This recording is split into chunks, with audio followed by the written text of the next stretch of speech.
So the Cape Town Sevens competition has come to a close, and the Blitzboks, for the first time in almost a decade, getting themselves the gold medal, 26 points to 14. The win over France at halftime. This game was extremely competitive, 14 points apiece, but in the end, that second half, the bench for the Blitzboks making the difference and becoming the champions. But in this review, we're going to be looking through at what happened throughout the match, including the try scorers and a couple of the stats, and then the overall standings and what is next for these two sides. So jumping straight into it, the try scorers for the South Africans. In the first half, we saw 2 tries scored by the Blitzboks. Donovan Don scoring in the 3rd minute, and then Zane Davids scoring in the 5th. So 2 of the bigger players out there on the field for South Africa. We saw physicality from both of these sides right from the get-go, the counter-rucks, the big hits, exactly what you'd expect for a Sevens final. On the French side, we saw an extremely early try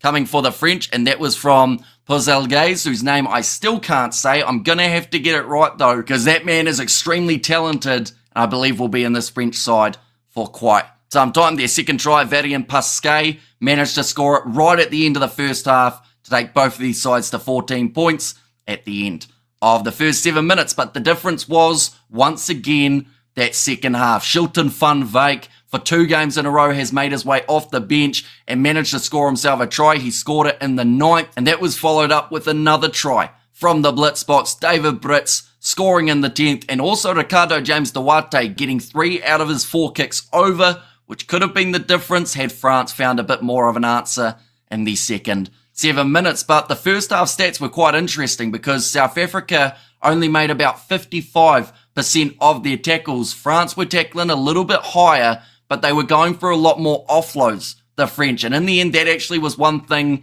that kind of cost them. They were throwing the ball away too much, but South Africa's work in the breakdown was just next level for this final. But now we look through at the overall standings because, of course, with the win here, South Africa received 20 points. So people are curious, where are they sitting after the 2 legs? At the moment, number 1 is Fiji. They got themselves 3rd in this competition, and also they won in Dubai, so they are on 36 points with a scoring differential of plus 178. So they have certainly started well for the first 2 legs of the 7 series. In second, it is Spain. They are sitting on 32 points. They managed to get themselves through to the semi-finals yet again, just like last week. So they're on 32 with a points differential of -4. And then for South Africa and France, they are both sitting on 30 points, but South Africa have the better points differential, sitting on plus 80, with France sitting on plus 64. So South Africa currently 3rd, but the next leg, the Perth Sevens, taking place in late January.